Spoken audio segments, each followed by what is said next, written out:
Exactement, 13h28 dans un instant, on va recevoir Claudie qui est là. Bonjour. Bonjour à tous. Welcome. Avant le générique, on revient vers Claudie tout de suite.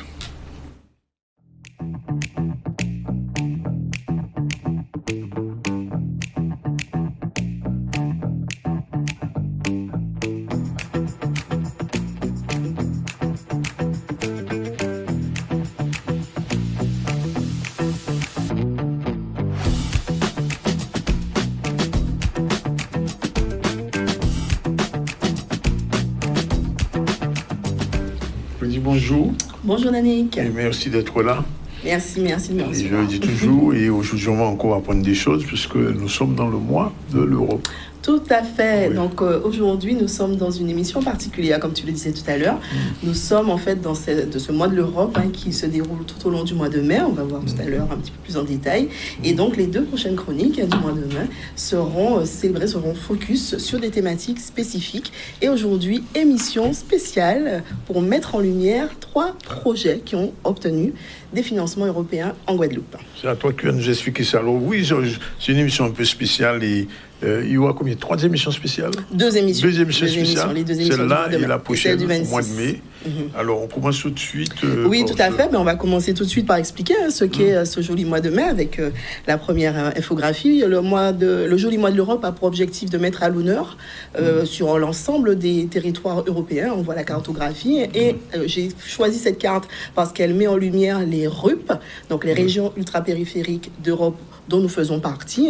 Donc Guadeloupe, Martinique, Guyane, Saint-Martin, Réunion, Mayotte pour la France, les Canaries pour l'Espagne et les Açores et Madère pour le Portugal. Donc toutes ces régions, l'ensemble des territoires européens, mettent en lumière des actions qui seront des villages, des débats, des concerts. Et donc cette chronique a été labellisée dans le cadre de l'agenda de l'Europe en Guadeloupe. Je le remercie d'ailleurs. Et alors, on parle d'Europe et d'agenda, on parle aussi de fonds. Tout à fait. Quand on parle de financement européen sur notre territoire, un petit rappel des chroniques précédentes, ça veut dire qu'aujourd'hui, sur le territoire de Guadeloupe, on fait le focus sur la Guadeloupe, on a plus d'1 milliard d'euros de fonds européens qui sont mobilisés sur la période 21-27, qui vont financer quoi? De l'innovation au travers du FEDER pour les entreprises, le FEADER qui va soutenir le développement rural, on a le FSE+, qui va assurer la promotion des actions pour la formation et l'emploi, ou encore le FEAMPA pour la pêche et l'aquaculture. Et on fera un zoom sur le programme de coopération régionale caribéenne avec un des projets qu'on mettra à l'honneur tout à l'heure.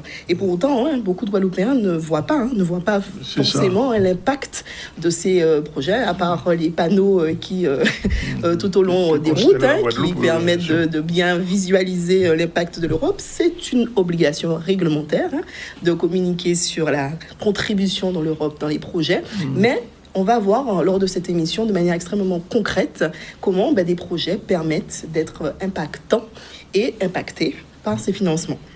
Alors, juste pour que tout le monde sache un petit peu et se mette un peu en mise en bouche, on va dire cela comme ça, de ce qu'est ce joli mois d'Europe, on va lancer une première vidéo, un petit teaser qui a été réalisé du coup pour valoriser le mois de l'Europe en France.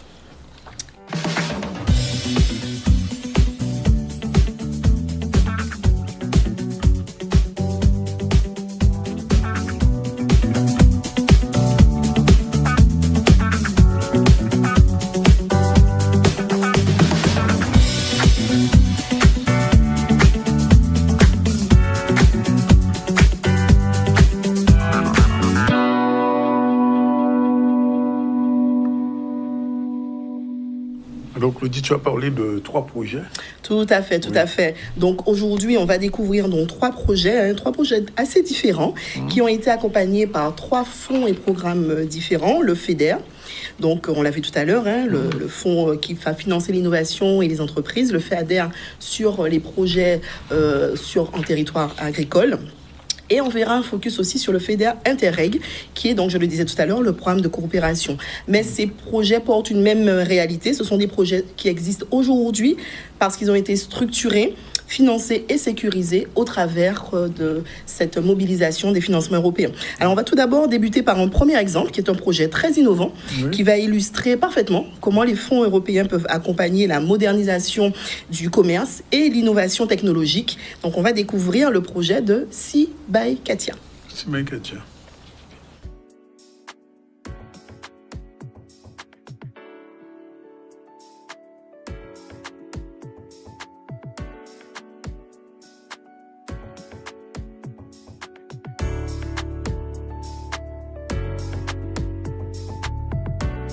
C'est un distributeur automatique de lunettes et de produits optiques. Donc, par exemple, pour faire un essayage, vous avez le scan. Donc, vous scannez avec votre téléphone et à partir de là, vous allez pouvoir faire l'essayage virtuel. Il m'a permis de réaliser un rêve et de le faire passer en réalité à un projet, mais voilà, qui aujourd'hui est en place. Alors aujourd'hui, il y a 2 automates de placés, donc un ici à Bas-du-Fort, un à Desmarais, et le 3e sera à Basse-Terre ou peut-être aux Saintes. En fait, grâce à ce soutien, les banques ont pris mon projet en fait au sérieux. Alors je voudrais remercier l'aide européenne, parce que en fait, il permet en fait aux petites entreprises de pouvoir participer à l'économie de la Guadeloupe. Merci. Très visuel. Tout à fait, tout à fait. Donc, véritablement, c'est un projet qui démontre que l'innovation, c'est une chose. Hein. Pour la petite histoire, ce projet, la dirigeante, Katia van der Rentergem, avait été finaliste et lauréate du concours BioBoss, qui avait donc souligné son caractère innovant et elle avait participé à la finale parisienne. Et cette innovation assez disruptive, hein, puisque à l'échelle mondiale, c'est une innovation, a donc aussi intéressé et permis de mobiliser non seulement l'accord bancaire, comme elle le disait tout à l'heure, mais surtout l'accord du financement. Donc c'est la mesure numérique qui l'accompagne. Donc c'est un projet toujours en cours et comme vous l'avez vu, en cours de déploiement, peut-être même au niveau des îles du Sud. Donc vraiment, ça démontre que l'innovation seule ne suffit pas. Il faut véritablement qu'il y ait une ingénierie financière, une structuration financière qui permette de faire la preuve du concept. Hein, clairement, hein, l'automate, il est là, vous pouvez y aller au niveau de Bas-du-Fort. Et il faut aussi qu'il puisse y avoir un accompagnement stratégique qui permette à ces projets de voir le jour. Oui. Donc, on va lancer tout de suite un deuxième projet complètement différent. Mais là, vous allez voir avec un très fort impact humain. On va donc découvrir la vidéo de l'association Agile.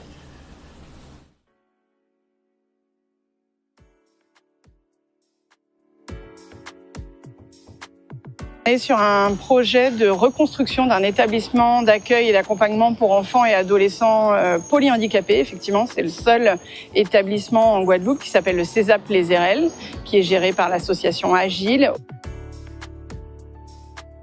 Aujourd'hui, on est sur le site de Petit-Bourg où le chantier est en cours pour créer un bâtiment complètement adapté au handicap et notamment au handicap moteur pour les enfants et les adolescents polyhandicapés de toute la Guadeloupe. Maintenant, on va avoir un super bâtiment pour accueillir les enfants dans de très bonnes conditions. Et je crois surtout que ce sont les parents qui vont être très, très, très contents de ce bâtiment-là et le fonctionnement qu'on va mettre en place. Aujourd'hui, on est dans le gros œuvre. Donc, le bâtiment est en train de se monter petit à petit. L'idée, c'est que sur les 18 mois de travaux, on puisse avancer sereinement avec les différentes entreprises qui nous accompagnent aujourd'hui pour que fin 2027, début 2028, on puisse accueillir les jeunes sur ce site. C'est un projet de grande envergure avec différentes sources de financement, notamment les fonds européens du FEADR. Et c'est grâce à ces fonds-là qu'on peut arriver au bout de notre projet. Et nous comptons énormément sur ce soutien parce que c'est ce qui nous a permis de démarrer correctement. On est aussi ravis de se dire que sur notre territoire de la Guadeloupe, on peut aussi prétendre à des aides européennes.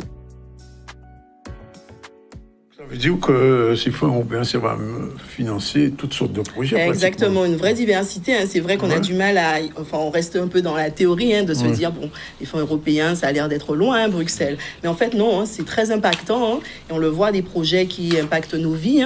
Là, on est sur un projet qui me touche beaucoup, puisqu'il s'agit en fait d'accompagner les enfants victimes de polyhandicap, de l'âge de 3 mois jusqu'à la majorité. Donc vraiment félicitations à toutes les équipes de l'Agile et du CESAP qui officient, qui accompagnent ces familles frappées donc par cette problématique et qui offrent en tout cas un soutien moral et bientôt du répit, puisque ce nouvel établissement va permettre d'accompagner et d'accueillir plus d'enfants et pour toute la semaine, puisque aujourd'hui l'établissement dans lequel il se trouve ne permet pas et oblige des rotations. Donc voilà encore pour un projet qui démontre que on ne finance pas uniquement une structure, c'est pas du bâti, là on finance une structure qui va dans le cadre de cette mesure du FEADER accompagner les services à la population en territoire rural, et c'est ça aussi le financement européen, c'est soutenir des projets qui sont utiles pour la population et qui sont surtout ancrés dans les réalités de nos territoires. Donc, il y a un troisième projet. Tout à fait. Troisième et dernier exemple qui va permettre encore de matérialiser l'impact des financements sur notre territoire et singulièrement dans le cadre d'une coopération caribéenne. Donc là, on a un projet plus technique qui va permettre de mettre en lumière une problématique qui est bien connue sur nos territoires, à savoir la pollution atmosphérique liée aux brumes de sable. Et donc, c'est avec le laboratoire Carusfer qu'on va découvrir tout cela dans cette prochaine vidéo. Je suis le professeur Thomas Pocos, président fondateur du laboratoire Carusfer. Nous travaillons sur les problématiques de pollution atmosphérique et changement climatique dans les régions tropicales. Nous portons le projet européen CARIAN, Interreg pour Caribbean Atmospheric Network, qui est le développement d'un nouveau réseau de mesures de pollution atmosphérique, données météorologiques et propriétés des sols dans le bassin caribéen. Donc, nous avons comme zone pilote la Guadeloupe, la République dominicaine et Trinidad et Tobago. Et grâce aux fonds européens, nous pouvons déployer nos stations pilotes au sein de ces 3 îles pour pouvoir développer une nouvelle ère d'intelligence atmosphérique pour les zones tropicales. Donc, l'innovation et surtout l'innovation dans tout ce qui est la recherche et le développement durable étant une science à part faire dans nos latitudes. Donc, les fonds européens nous permettent de développer nos preuves de concept pour nos régions et de pouvoir après, par la suite, faire un effet levier vers d'autres financements tels que des fonds bancaires ou des investisseurs. Sans ces fonds, nous n'aurons pas pu constituer déjà notre première station pilote et les autres stations qui vont nous permettre d'avoir de nouvelles mesures qui seront adaptées à nos normes tropicales et à nos normes insulaires. Je me rends compte avec ces 3 projets qu'on va dans une extrême diversité. Exactement. Et ça permet même à la Guadeloupe d'être présente, pas seulement ici, mais vu de l'extérieur aussi. Tout à fait. C'est fond et c'est le but. Je parle souvent en fait dans les chroniques de l'importance que les projets puissent démontrer leur impact et notamment leur impact territorial. Ces fonds sous-tendent des politiques publiques, certes européennes, mais qui se déclinent aussi en région. On l'a vu notamment sur des programmes ultra-territoriaux comme le LEADER ou le FEAMPA. Grâce au FEAMPA ou les GALPA, pardon. Donc, c'est important de visualiser, que les Guadeloupéens puissent voir c'est concret, là, c'est très concret. Voilà, on a voulu, au travers de cette temporalité du joli mois de l'Europe, être très, très concret, montrer comment les fonds peuvent, derrière tous ces papiers, ces dossiers, ces instructions et ces délais extrêmement, et ce langage particulier et abscon qui est celui de l'Europe, de manière très très concrète, on voit l'impact dans nos vies. Et ça, c'est on va dire une diversité. C'est très différent, c'est 3 secteurs totalement différents. Tout à fait. Et ça montre aussi l'envergure et l'ampleur de l'impact que peut avoir ce milliard de fonds sur nos territoires. Et pour revenir à ce que tu dis souvent, il faut que le projet soit structuré, le financement aussi. Exactement. Et avoir l'impact sur un maximum de personnes. C'est ça. Ouais. Et dès le dossier, dès le montage du dossier, il faut qu'on puisse visualiser, c'est-à-dire que la façon dont ces projets aussi ont été structurés ont permis aux instructeurs en face de se projeter. Il faut véritablement, je parle aussi souvent de storytelling. Il faut pouvoir raconter comment ce projet peut se concrétiser et comment il va comment on peut visualiser sa phase finale. Et c'est important en tout cas, puisque ensuite il convient évidemment que ce qui aura été conventionnés se réalisent effectivement, et c'est le cas. Hein, le projet, par exemple, de la Gile a été conventionné en février dernier. Et vous voyez, hein, les murs sont déjà là.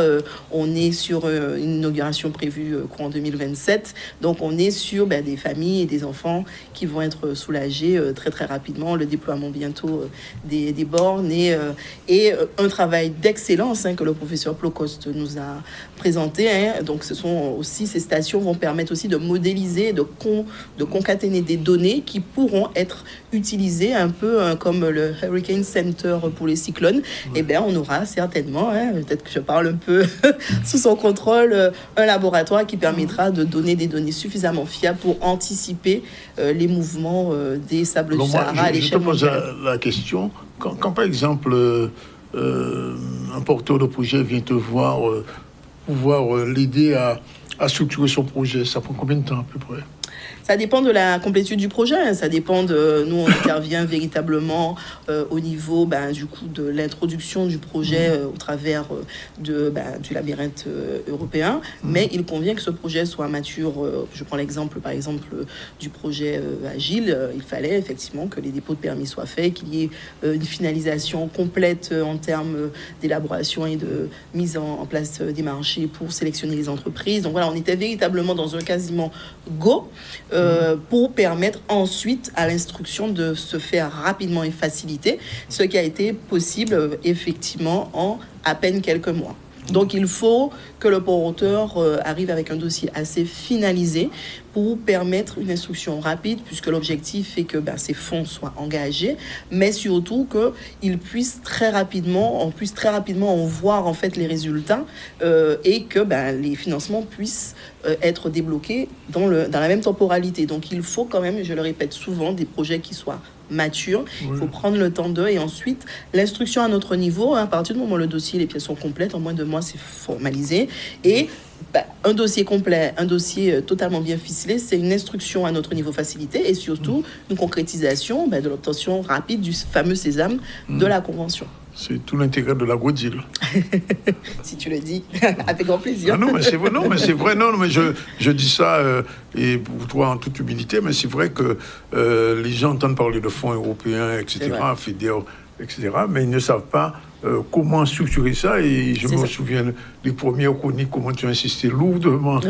Sur le fait qu'il faut que ça soit structuré, qu'on vérifie les comptes, qu'il y ait une visualisation. Et je me rends compte que finalement, ça peut se concrétiser. Tout à fait, c'est possible. Et ça se concrétise. C'est possible. Alors, c'est vrai qu'il faut aussi des porteurs engagés, il faut que le projet soit effectivement viable. On est là aussi pour accompagner, à finaliser la viabilité du projet, mais il faut déjà que le porteur soit dans une dynamique de pérennisation de son action et qu'il faut aussi convaincu, puisque comme tout projet ou tout portage de projet entrepreneurial, ça prend du temps et on est en droit aussi, c'est une course de fond, je dis souvent que c'est une course de fond et qu'il faut y aller pas à pas.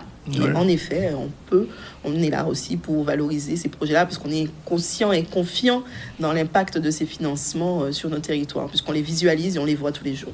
Oui, je suis très, très content pour moi. Je le dis souvent qu'il y ait cette chronique pour permettre aux Guadeloupéens comme moi, comme Iman, comme tout le monde, on découvre chaque jour des choses dont on ignorait, puisque la vision qui est parfois donnée des fonds européens n'est pas la vision que tu donnes, au contraire, parce que on te dit que l'Europe prend beaucoup ici, etc., mais en fait, il y a aussi un apport qui est important et qui aide l'entrepreneuriat guadeloupéen. Et il serait peut-être bien que les Guadeloupéens en profitent. Bien sûr, bien des aspects. Ces financements, là, j'ai donné trois exemples, mais ces financements accompagnent la transition énergétique, accompagnent l'économie circulaire, accompagnent les grosses infrastructures de nos territoires. Donc, en fait, ce sont des investissements qui peuvent bien maîtrisés, bien accompagnés, peuvent changer la face d'un territoire. Et c'est l'objectif de ces fonds-là. L'objectif, clairement, c'est que nous, en tout cas, Guadeloupéens et nous tous dans les Outre-mer, on s'empare véritablement de ces sujets et que nous faisons partie de la chaîne, bien sûr. L'accompagnement fait partie de cette chaîne que je veux de plus en plus vertueuse, puisque mieux un dossier sera ficelé, accompagné, c'est derrière des délais qui vont être beaucoup plus courts et facilités. Et c'est surtout une exécution beaucoup plus rapide sur le terrain et sécurisée. Donc, je considère en effet faire partie de cette chaîne vertueuse win-win-win, étant autorité de gestion, consultant, porteur de projet, parce qu'on travaille tous, et c'est ma conviction, tu le sais fort bien, on travaille pour le pays. Tout à fait. Ben, bravo. Et merci. De toute façon, on attend la suite. Tout à fait. Donc, la prochaine chronique, du coup, je donne rendez-vous. Donc, encore une chronique labellisée dans le cadre de ce joli mois de l'Europe. On remercie d'ailleurs l'équipe communication des fonds européens qui relaie activement cet agenda de nos chroniques et donc du ZCL. La prochaine aura lieu donc le 26 mai pour une chronique spécifique sur 2 erreurs qui sont assez méconnues. Invisibles, tu dis? Et elles sont invisibles puisqu'on n'y pense absolument pas quand on n'est pas averti. Alors, il paraît qu'un homme averti en veut 2, une femme en vaut 5 ou 10, j'y crois. 5 ou 10, voilà. Wow. Okay. Donc, on va travailler sur deux erreurs qui sont invisibles et qui font très, très, très mal. Donc, voilà. On va découvrir tout cela. Le rendez-vous est pris. Même heure, même endroit. Le même personne aussi. Merci. Et même expertise, surtout. Merci beaucoup. Voilà, il est 13h50.